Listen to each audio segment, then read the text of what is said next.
Depression का जो एक बहुत बड़ा रीज़न है, जो बहुत सारी रिसर्च में सामने आया है, वो होता है मेमोरीज़, यादें।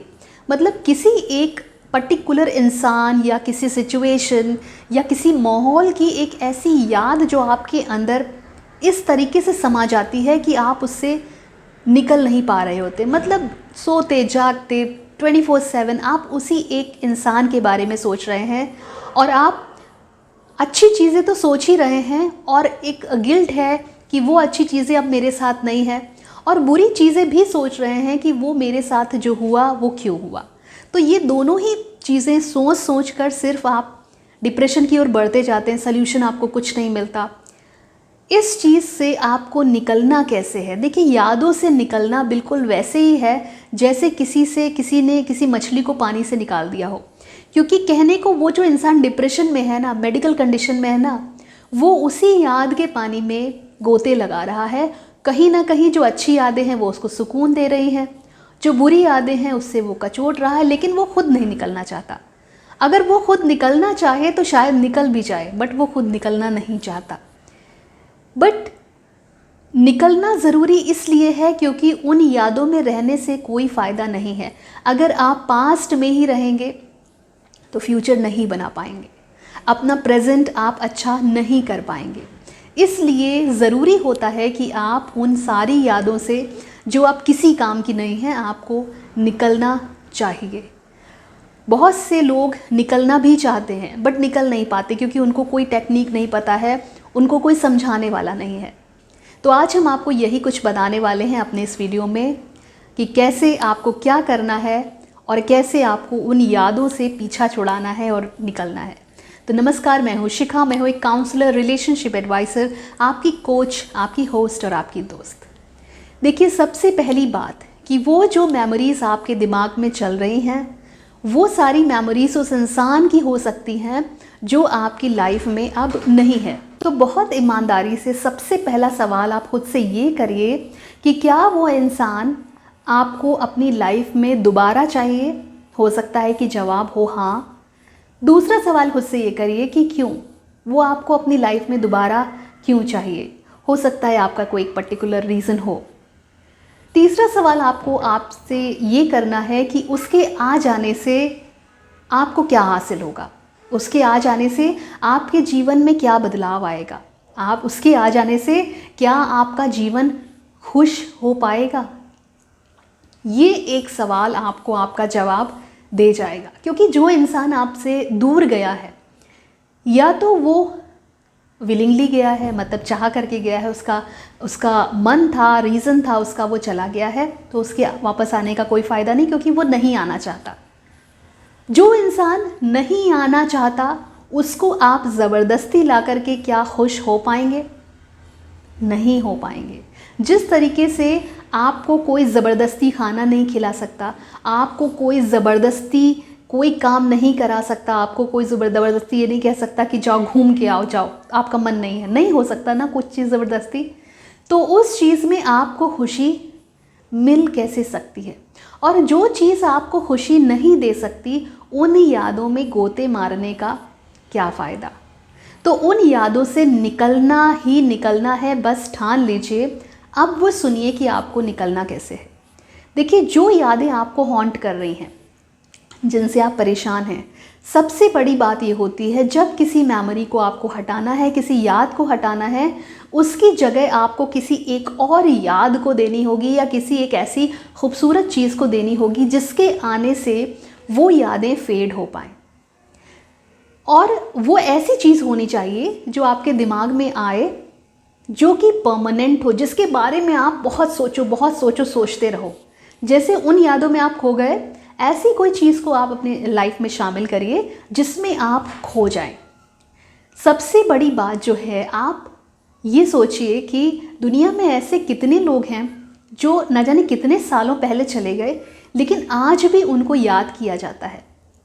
वो आज भी जीवित हैं, ना जीवित होकर के भी वो हमारे इर्द गिर्द हैं, जो ऐसा कुछ कर गई हैं जिनको आप नहीं भूल सकते।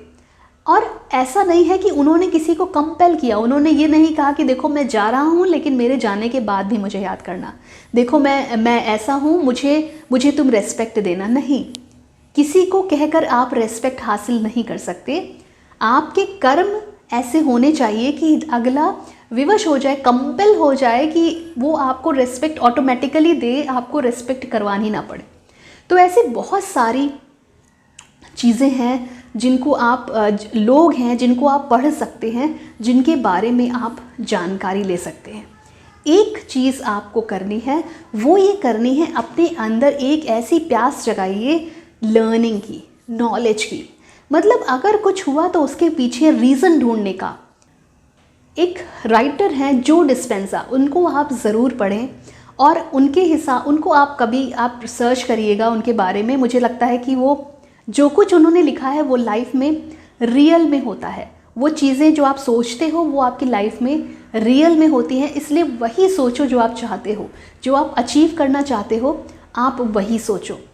तो सबसे पहला टारगेट ये है कि आपके अंदर नॉलेज को एक्वायर करने की एक तलब होनी चाहिए कि मुझे सीखना है और ये क्यों हुआ, ये क्या हुआ, इसके पीछे रीज़न क्या है, इसका इम्पैक्ट क्या है, और इसका जो अगला वर्जन आने वाला है उसके लिए इंतज़ार करें।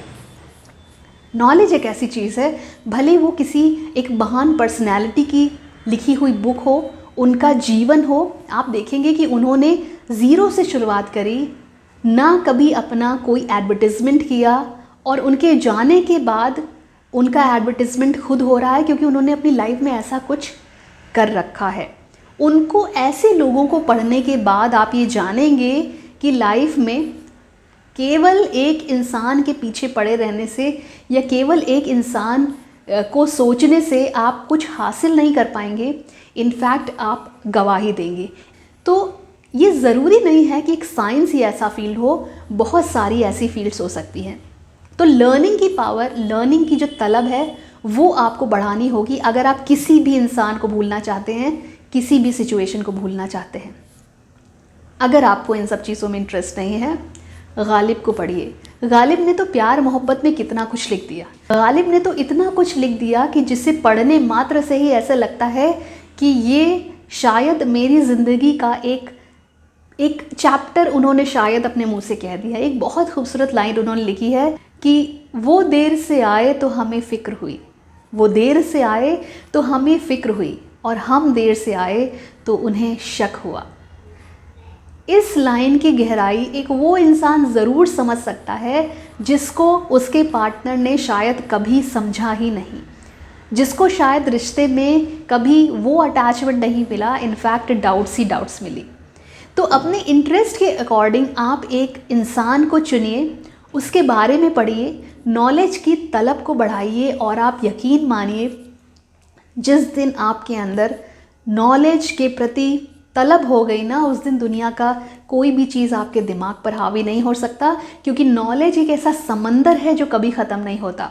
और आप एक चीज़ पढ़ेंगे वो आपके दिमाग को ऐसे ऑक्यूपाई करेगी कि और कुछ सोचने का टाइम नहीं होगा। ये लॉजिकल है, मैं रूमानी या फिर इलॉजिकल या फिर ख्यालों वाली बातें नहीं कर रही, ये लॉजिकल है। जब आप खुद को किसी एक लॉजिकल अप्रोच की तरफ शिफ्ट करते हैं तो आपका माइंड स्विच करता है और आपके अंदर की मेमोरीज़ जो होती हैं वो दूसरी मेमोरीज से ऑक्यूपाई होती हैं और पुरानी मेमोरीज़ पूरी तरीके से फेड होती चली जाती हैं। तो जब आपको अपने दिमाग में मेमोरीज़ क्रिएट ही करनी है, कुछ क्रिएट करना ही है पुरानी चीज़ को भूलने के लिए, तो कुछ कंस्ट्रक्टिव क्रिएट करिए, कुछ नॉलेजेबल क्रिएट करिए, और ऐसा क्रिएट करिए जो आपका फ्यूचर बना जाए, जो आपको कुछ सिखा जाए। तो अगर आप बहुत परेशान हैं, आपको किसी को आप भूल नहीं पा रहे हैं, तो यादों को रिप्लेस करना सीखिए, किसी अच्छी चीज़ से रिप्लेस करना सीखिए। अब देखिए, कुछ लोग ये सोचेंगे कि किसी को रिप्लेस करने का मतलब है, किसी की याद को रिप्लेस करने का मतलब है एक और इंसान को ले आना। देखिए, ऐसा नहीं होता। किसी को बुलाने के लिए आप किसी को ले आएंगे अपनी लाइफ में, ये एक परमानेंट सोल्यूशन नहीं है। जिसको आना होगा वो खुद आ जाएगा, जिसको आना होगा आपकी लाइफ का हिस्सा बनना होगा वो खुद बन जाएगा। बट अपनी लाइफ में आप क्रिएटिविटी को ज़रूर शामिल करें, क्योंकि ये एक लॉजिकल स्टेप होता है जो आपके माइंड को रेजुविनेट करता है, आपके माइंड को एक ऐसी पावर देता है जिसके बाद आप उन सब चीज़ों से डिटैच होकर के एक डिफरेंट पाथ पर निकलते हैं। और रही प्यार की मोहब्बत की बातें, वो सब तो लिखा पड़ा है, आपको आपका प्यार, आपके हिस्से का प्यार ज़रूर मिलता है, बस सही समय पर आपके पास वो पहुंच ही जाता है। तो भरोसा रखिए अपनी डेस्टिनी पर, अपने कर्म पर, अपने एफर्ट्स पर, बाकी सब तो यूनिवर्स करता है। तो उम्मीद करते हैं ये वीडियो आपको कुछ होप जगा के गया होगा, कुछ आपको सिखा करके ज़रूर गया होगा। तो आज के लिए इतना ही, और कमेंट करना बिल्कुल ना भूलें, क्योंकि आपके कमेंट के थ्रू हमें ये पता चलता है कि आप क्या कुछ जानना चाहते हैं और क्या कुछ हम अपने वीडियोस में इंक्लूड कर सकते हैं। तो आज के लिए इतना ही, bye bye, take care, bye for now.